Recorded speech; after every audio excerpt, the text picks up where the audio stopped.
नमस्कार। खबरों के इस बुलेटिन च तुहाडा स्वागत है। मैं हाँ स्वरनजीत सिंह। पहला पेश ने चोणवीं खबरां। प्रधानमंत्री नरेंद्र मोदी ने कहा कि कौमी सिक्ख्या नीति तहत पढ़ाई नूं हुनर नाल जोड़िया गया है।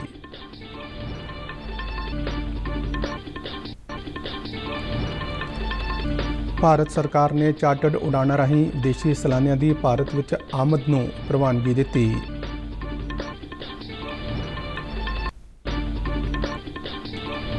केंद्रीय खजाना मंत्री निर्मला सीतारमन ने विश्व पद्धर ते कोविड वैक्सीन की कहानी वंड ते चिंता जताई।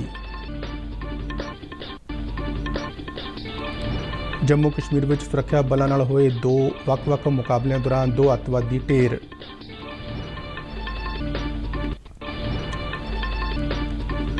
महिला ते बाल विकास मंत्रालय ने कहा कि आलमी भुखमरी रिपोर्ट 2021 विच भारत की दर्जाबंदी विच गिरावट असलीयत अते तत्थां तो परे ए।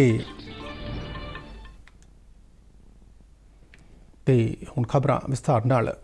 प्रधानमंत्री नरेंद्र मोदी ने कहा कि नवीं कौमी सिक्ख्या नीति तहत विद्या केवल डिग्री तक ही सीमित नहीं बल्कि इसनूं हुनर नाल जोड़िया गया है। गुजरात के सूरत विच सौराष्ट्र पटेल सेवा समाज वालों उसारे गए होस्टल के भूमि पूजन समागम में वीडियो कॉन्फ्रेंसिंग राਹੀਂ संबोधन करदਿਆਂ प्रधानमंत्री ने कहा कि कौमी सिक्ख्या नीति ने अध्यापन के किता मुखी कोर्सां नूं स्थानक भाषा का बदल मुहैया करवाया है। सरदार वल्लभ भाई पटेल नूं याद करदਿਆਂ प्रधानमंत्री ने कहा कि राष्ट्र के विकास के रस्ते में जात पात जां नस्ली रुकावट नहीं आनी चाहिए। उन्होंने कहा कि असीं सारे भारत के धीआं पुत्रां ते सानूं अपने देश नाल प्रेम करना चाहिए है। उन्होंने कहा कि सानूं आपसी एकजुटता ते सहयोग नाल अपने भविख का निर्माण करना होगा। महामारी दौरान देश के अर्थचारे की मट्ठी रफ्तार मुड़ तेज़ करने बारे गल करदਿਆਂ प्रधानमंत्री मोदी ने कहा कि समूचा विश्व भारत वाल उम्मीद दी नज़रां नाल देख रहा है। उन्होंने कहा कि भारतीय अर्थचारा कोरोना के संकट विचों गुजर के मुड़ रफ्तार फड़ रहा है, जिसने दुनिया सामने एक मिसाल पेश की है। उन्होंने उम्मीद जताई कि भारत एक बार फिर दुनिया का सब तो तेज़ रफ्तार नाल विकास करने वाला अर्थचारा बनेगा। अलग अलग क्षेत्रों में सेवा के ऐसे कार्यों को देखता हूं तो मुझे गर्व होता है कि गुजरात किस तरह सरदार पटेल की विरासत को आगे बढ़ा रहा है। सरदार साहब ने कहा था और सरदार साहब के वाक्य हमने अपने जीवन में बांध के रखना है। सरदार साहब ने कहा था, जाति और पंथ को हमें रुकावट नहीं बनने देना है। केंद्र सरकार ने चार्टर्ड उड़ाणां राहीं विदेशी सैलानियां दी भारत विच आमद नूं प्रवानगी दे दित्ती है। केंद्रीय गृह मंत्रालय वालों जारी बयान मुताबक अजिहे सैलानियां नूं ताज़ा सैलानी वीज़े जारी किए जाणगे। मंत्रालय ने स्पष्ट किया कि विदेशी सैलानियां लई भारत विच ठहराव की मियाद दौरान केंद्रीय सेहत मंत्रालय वालों कोविड-19 संबंधी जारी किए गए नियमां ते प्रोटोकॉल की पालना लाजमी होवेगी। कोविड-19 महामारी के चलदਿਆਂ पिछले वरे विदेशियों नूं जारी किए गए हरेक प्रकार के वीज़े रद्द किए गए सन और कौमांतरी आवाजाही ते कई तरह दी पाबंदियां लगाईਆਂ गईਆਂ सन। गृह मंत्रालय ने बयान में कहा है कि कई सूबा सरकारां ते सैर सपाटा सैक्टर जुड़े हितधारकों वालों सैलानी वीज़े जारी कर संबंधी बेनतियां भेजीਆਂ गईਆਂ सन। इस संबंध में गृह मंत्रालय ने सेहत, विदेश, शहरी हवाबाजी और सैर सपाटा मंत्रालय तो इलावा ਵੱਖ-ਵੱਖ सूबा सरकारां नाल सलाह मशवरे भी किए ने। राष्ट्रपति रामनाथ कोविंद ने जम्मू कश्मीर और लद्दाख के 2 दिना दौरे के आखिरी दिन द्रास विखे कारगिल जंगी यादगार पहुँच के शहीदों को श्रद्धा के फुल भेंट किए। इस मौके आर्मी स्टाफ के चीफ जनरल बिपिन रावत और फौज की उत्तरी कमांड के GOC lieutenant general YK Joshi उन्हां नाल मौजूद सन। जंगी यादगार विखे राष्ट्रपति ने कल विजयदशमी मौके फौज वालों की गई शस्त्र पूजा में भी शमूलियत की और जवानों नाल विजयदशमी के त्यौहार नूं मनाया। राष्ट्रपति कोविंद ने फौज के जवानों नाल गलबात की और तनदेही नाल जवानों वालों निभाई जा रही ड्यूटी की शलाघा की। शस्त्र पूजा समागम दौरान लद्दाख स्काउट्स रैजीमेंट सेंटर वालों देश भगती के गीत सुनाए गए। ਪੈਟਰੋਲੀਅਮ ਅਤੇ ਕੁਦਰਤੀ ਗੈਸ ਮੰਤਰੀ ਹਰਦੀਪ ਸਿੰਘ ਪੁਰੀ ਨੇ ਕਿਹਾ ਕਿ ਜੰਮੂ ਕਸ਼ਮੀਰ ਵਿੱਚ ਮੈਟਰੋ ਰੇਲ ਪ੍ਰੋਜੈਕਟ ਨੂੰ ਅਗਲੇ ਹਫ਼ਤੇ ਮਨਜ਼ੂਰ ਕੀਤਾ ਜਾਵੇਗਾ। ਜੰਮੂ ਦੇ ਕਨਵੈਨਸ਼ਨ ਸੈਂਟਰ ਵਿਖੇ ਸ਼ਹਿਰ ਦੇ ਵੱਖ-ਵੱਖ ਵਿਕਾਸ ਪ੍ਰੋਜੈਕਟਾਂ ਦੇ ਉਦਘਾਟਨ ਅਤੇ ਨੀਂਹ ਪੱਥਰ ਸੰਬੰਧੀ ਕਰਵਾਏ ਗਏ ਸਮਾਗਮ ਨੂੰ ਸੰਬੋਧਨ ਕਰਦਿਆਂ ਪੁਰੀ ਨੇ ਕਿਹਾ ਕਿ ਪ੍ਰਧਾਨ ਮੰਤਰੀ ਨਰਿੰਦਰ ਮੋਦੀ ਦੇ ਵਿਕਾਸ ਮਾਡਲ ਨੇ ਸਰਕਾਰੀ ਯੋਜਨਾਵਾਂ ਦਾ ਲਾਭ ਹਰੇਕ ਲਾਭਪਾਤਰੀ ਤੱਕ ਸਿੱਧਾ ਪਹੁੰਚਾਉਣ ਨੂੰ ਯਕੀਨੀ ਬਣਾਇਆ ਹੈ। ਉਨ੍ਹਾਂ ਕਿਹਾ ਕਿ ਕੇਂਦਰ ਵੱਲੋਂ ਮੈਟਰੋ ਰੇਲ ਪ੍ਰੋਜੈਕਟ ਨੂੰ ਮਨਜ਼ੂਰੀ ਦੇ ਨਾਲ-ਨਾਲ LPG ਗੈਸ ਪਾਈਪਲਾਈਨ ਨੂੰ ਵੀ ਮੁੱਖ ਤਰਜੀਹ ਵਿੱਚ ਸ਼ਾਮਲ ਕੀਤਾ ਗਿਆ ਹੈ। पुरी ने कहा कि इन्हां प्रोजैक्टां दे मुकम्मल होण नाल जम्मू कश्मीर के लोगों लिए विकास के नवे दरवाजे खुलणगे ते आम लोगों के जीवन पद्धर का मुकाम उच्चा होवेगा। ਕੇਂਦਰੀ ਖਜ਼ਾਨਾ ਮੰਤਰੀ ਨਿਰਮਲਾ ਸੀਤਾਰਮਨ ਨੇ ਕਿਹਾ ਕਿ ਕੋਵਿਡ ਵੈਕਸੀਨ ਦੀ ਵੱਖ-ਵੱਖ ਦੇਸ਼ਾਂ ਵਿੱਚ ਗੈਰ ਬਰਾਬਰੀ ਵਾਲੀ ਵੰਡ ਚਿੰਤਾ ਦਾ ਵਿਸ਼ਾ ਹੈ। ਕੌਮਾਂਤਰੀ ਮੁਦਰਾ ਕੋਸ਼ ਦੀ ਵਾਸ਼ਿੰਗਟਨ ਡੀਸੀ ਵਿੱਚ ਹੋਈ ਮੀਟਿੰਗ ਨੂੰ ਸੰਬੋਧਨ ਕਰਦਿਆਂ ਖਜ਼ਾਨਾ ਮੰਤਰੀ ਨੇ ਕੋਵਿਡ ਟੀਕਾਕਰਨ ਨੂੰ ਕਿਫਾਇਤੀ ਤੇ ਸੁਖਾਲੀ ਪਹੁੰਚ ਵਾਲੀ ਸਿਹਤ ਪ੍ਰਣਾਲੀ ਦੇ ਵਿਕਾਸ ਦਾ ਸੱਦਾ ਦਿੱਤਾ।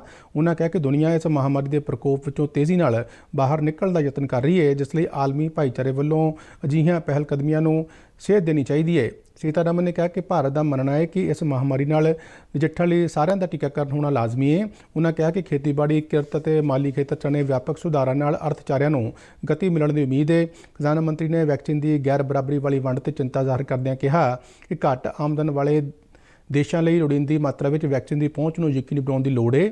ਸੀਤਾਰਮਨ ਨੇ ਕੋਵਿਡ ਦਾ ਮੁਕਾਬਲਾ ਕਰਨ ਲਈ ਮੈਡੀਕਲ ਖੋਜ ਬਾਰੇ ਜਾਣਕਾਰੀ ਸਾਂਝੀ ਕੀਤੀ।